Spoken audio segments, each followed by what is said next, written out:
In 1494, one Caribbean town was planned as the first European city in the Americas, and within a few years, it was already failing.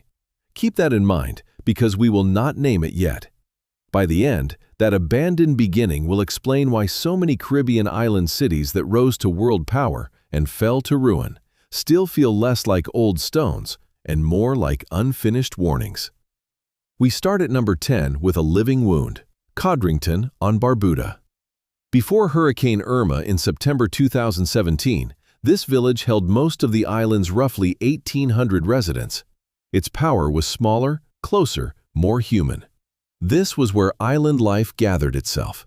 Homes, roads, familiar doors, public buildings, the ordinary map people carry in their heads when they say the word home.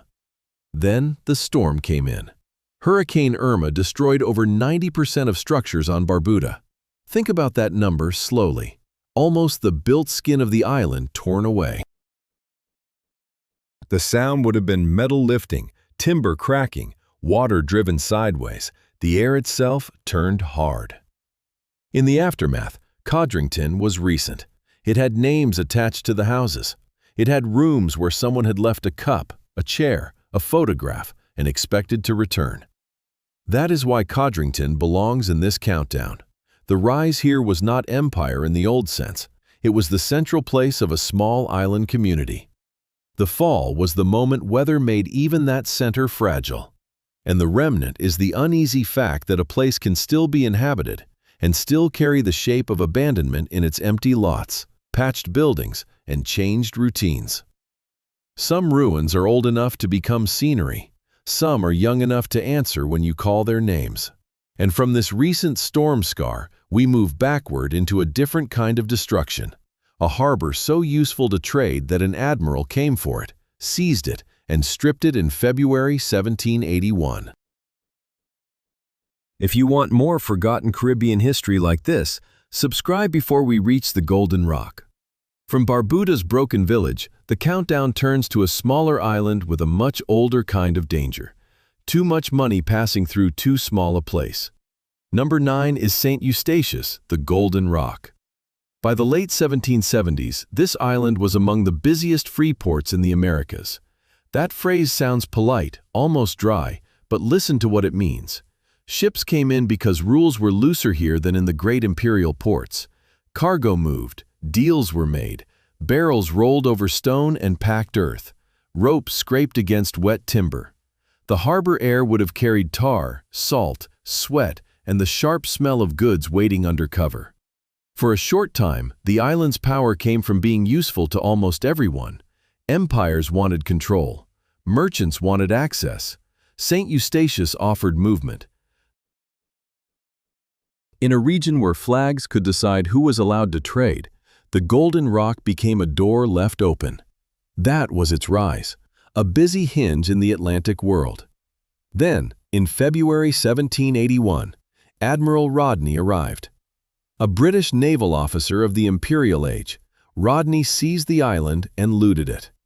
The fall of St. Eustatius was an interruption by force. A port that had grown rich by letting trade pass through was suddenly treated as something to be punished, counted, and stripped. Stand there in the mind for a moment. The same waterfront that had heard bargaining voices now hears boots, orders, and the dull movement of property being taken away. Warehouses do not need to collapse to become ruins. Sometimes the ruin begins when the purpose is removed from the walls. The remnant of the Golden Rock is the idea of a place that became too valuable to remain safe. These island cities often shared that fatal weakness. Their strength drew the attention that ended them. St. Eustatius was golden while ships needed it. When power turned toward it, the shine became a target. Next, we leave the merchant port for a harbor built for war itself, a naval headquarters that served from the 1720s until the empire finally walked away in 1889. From the Golden Rock, where trade became a target, the route turns west to Antigua, to a place where the water itself was part of the machine. Number 8 is English Harbour. From the 1720s, it served as the Royal Navy's Caribbean headquarters. That single fact tells you how much the harbor mattered. This was a working base for ships, orders, repairs, stores, and discipline. The rise of the place came from usefulness, a protected stretch of water where imperial power could pause, mend itself, and sail out again. Picture the harbor when it was alive with that purpose. Hulls dark against the water, men moving between storehouses, the smell of pitch, rope, wet wood, and sweat in the heat. Metal tools striking in the yards. Voices carrying across the water before sunrise. A naval headquarters is a rhythm, repeated every day. Unload, repair, refit, send out, wait for the next ship. For more than a century, English Harbour belonged to that rhythm. These island cities often depended on one relationship. Here, it was the bond between harbor and navy. The water gave shelter, the empire gave money, men, and purpose. Together, they made a small island inlet feel larger than itself. Then came the quiet break. In 1889, the Navy abandoned English Harbour. No single wall had to fall for the place to change. The important thing had already happened. The orders stopped. The ships no longer needed it in the same way. A headquarters without a fleet becomes a shell with salt in the cracks. What remains today is the outline of that older use. The harbor still curves in, calm and practical. The old naval landscape still carries the marks of work. Stone, timber, open yards, buildings made for storage and command. But the sound has changed.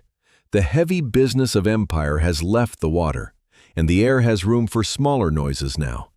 The harbor kept its shape. It lost the reason that shape once mattered. Inland from this abandoned naval world, another British stronghold waited for a slower conqueror. It did not come by ship. It came root by root, leaf by leaf, until the forest began taking the fort back. From English Harbour, where the ships stopped coming, the countdown crosses to Dominica, where silence had a different sound. Insects in the walls, rain on leaves, and roots pressing into stone. Number 7 is Fort Shirley, on the Cabrits Peninsula. It began in 1765, at a time when the Caribbean was crowded with rival powers, trade routes, and fortified edges. The place rose because a headland like this could watch the sea. A fort on a peninsula is a statement. It says that the water matters, that the ships matter, that the island is worth guarding. Try to picture it in its working life. Stone under boots, damp uniforms, cannon facing outward, the smell of salt mixing with wet earth after a hard rain. From the high ground, the sea would have looked open and bright, but the fort itself was built from suspicion. Every wall was a kind of question: who is coming, and under which flag? Then, in 1854, Fort Shirley was abandoned. That is the turning point. No need for a great explosion, no need for a final battle in the gate. The men left, the upkeep stopped, and the forest found every weakness. A crack in masonry becomes a place for a seed. A roofline opens, and rain enters. A path blurs under fallen leaves. Year after year, the fort became less like a command post and more like a memory hidden under green. This is one of the quieter patterns among island cities. Some places are taken by storm. Some are emptied by politics or money. Fort Shirley was taken by time with leaves in its hands. Partial restoration began in the 1980s, which means the ruin you meet today is divided between two stories. Some parts have been brought back enough for visitors to read the shape of the old military place. Other parts still belong to the trees, the damp air, and the slow pressure of roots. That split is what makes it powerful. It framed it. The soldiers left through the gates. The forest entered through the cracks. Now, the countdown moves toward a place where no forest was needed, because the first city there was already failing almost from the moment it was planned. From Fort Shirley's green walls, the path bends toward the oldest shadow in this story, but we are not ready to step inside it yet. Number 6 is the northern coast of the Dominican Republic, where the idea of a European town in the Americas was first tested as a plan, not only as a landing. Keep the name covered for now. What matters at this point in the countdown is the pattern it began. A coast could be chosen. Streets could be imagined. Storehouses could be raised. A church could be placed where no European church town had stood before. And with that, an island shore became an experiment in permanence. The rise of that place was almost entirely in its promise. Around January 1494, Christopher Columbus, the Genoese navigator sailing for Spain, founded a settlement there that was meant to hold. That role alone makes the site different from the harbors and forts we have already passed. Codrington was a community center. St. Eustatius was a trading door. English Harbour was a naval machine. Fort Shirley was a military eye over the sea. This coast was supposed to become a beginning. Imagine the sound of construction in a place that did not yet know whether it could survive. Axes on timber, voices trying to organize heat and hunger into order. Waves working the same shoreline day after day. The air would have smelled of cut wood, damp earth, salt, animals, smoke. Plans made in Europe had to meet insects, sickness, distance, food shortages, and the hard fact that a map is always cleaner than a coast. That was the break. The town failed within only a few years. The project moved on, leaving behind a lesson that would repeat across the islands.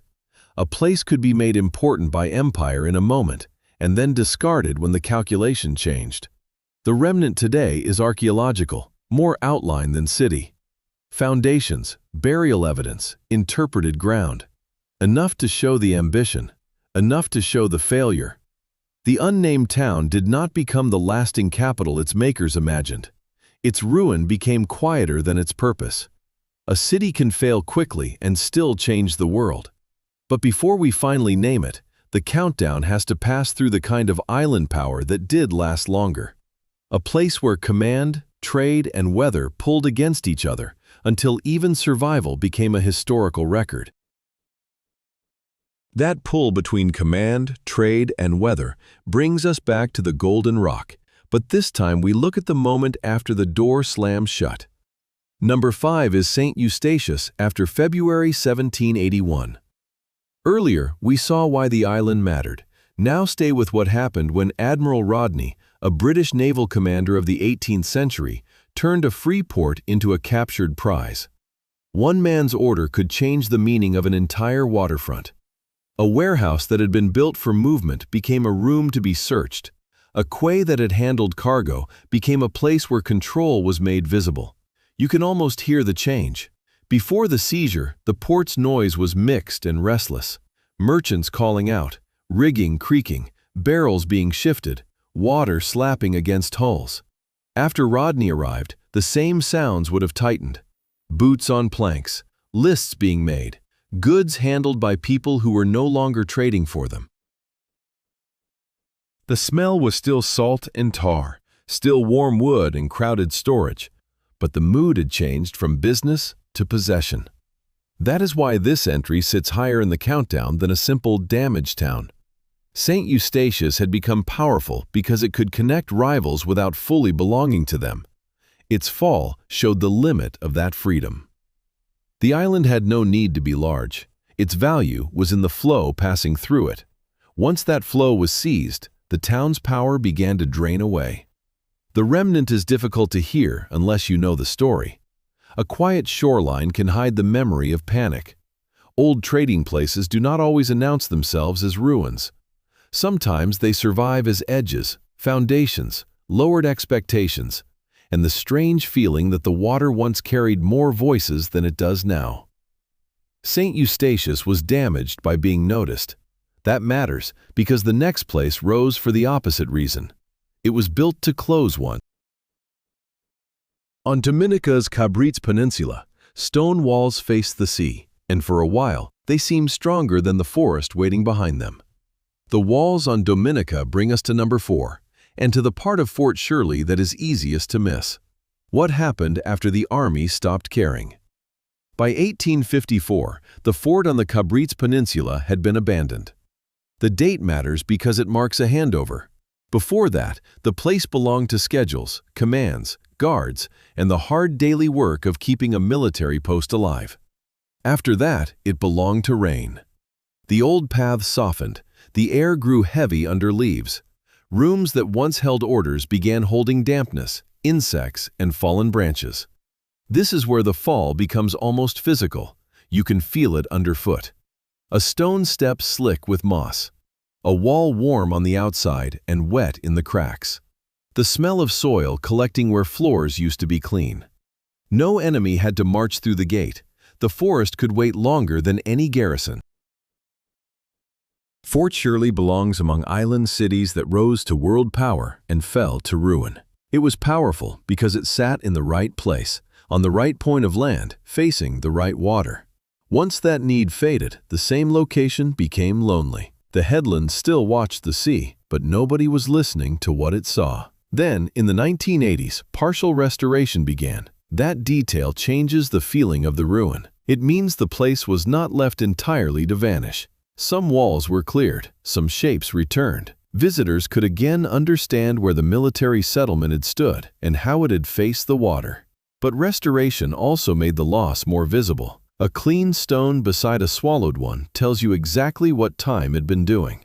It is a conversation between repair and return. Human hands trying to read the old fort, green life pressing in from every side. Fort Shirley was abandoned by empire, then adopted by the forest. But the next entry is different. There, the trees did not need to reclaim the place slowly, because the sea route, the ships, and the men who built power around them all gathered in one sheltered harbor. Until the final order came to leave. The sheltered harbor was English Harbour again, seen now from the far end of its life, when the old naval machine had outlasted the age that made it necessary. Number 3 is English Harbour after 1889. Earlier, we watched it rise as the Royal Navy's Caribbean headquarters from the 1720s. Now hold on the abandonment. A headquarters is built around expectation. Someone is always meant to arrive. A ship, an order, a repair crew, a warning from another island. The buildings wait because waiting is part of their job. Then the Navy left. The change would have been quiet at first, fewer voices crossing the yard, fewer hands on rope and timber. Storerooms holding less. The slap of water against stone sounding louder because the human noise had thinned out. Salt kept working on the surfaces, heat kept swelling wood, rain still found the seams. The harbor remained useful as water, but its old command life had been switched off. This is the strange thing about island cities. Their fall is often a change in attention. No cliff has to drop into the sea. No flames have to take the roofs. If the system that pays for the place turns away, the place begins to lose its meaning while still standing in the sun. English Harbour's remnant is powerful because it can look too complete. Stone buildings, old yards, the curve of protected water. The eye sees order. The story underneath says abandonment. That contrast is why the place sits so high in this countdown. It shows how empire could build with great care, then leave the care behind when the map of need changed. Walk it in the mind at evening. The air is warm. The old walls hold the day's heat. A rope knocks lightly somewhere near the water. What once carried command now carries echo.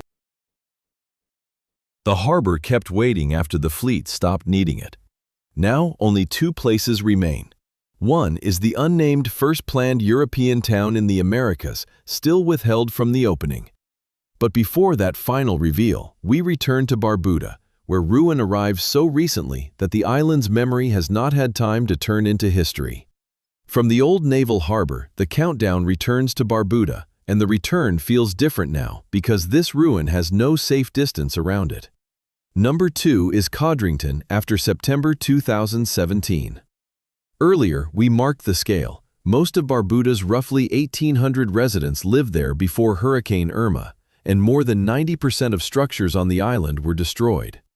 Now stay with the aftermath. It becomes one when the daily pattern breaks, the walk to a neighbor's house, the known turn in the road, the sound of a door closing at night. It was the rise of being central to an island's life. That kind of power can look modest from far away, But on the ground, it is everything. The place held memory in a practical form, where people met, where families returned, where the island's ordinary map had its center. Then the storm changed the map. Roofs opened, rooms filled with rain. Loose metal moved in the wind. The air after a hurricane has its own weight. Damp wood, torn vegetation, salt, mud, and the strange quiet that comes when familiar noises are gone. Imagine standing where a street had been and seeing the shape of home interrupted again and again. A wall here, a foundation there, a room exposed to the sky. This is why Codrington sits so close to the end of a countdown about island ruins. It forces the story into the present. It will not let ruins remain comfortable, old, or picturesque.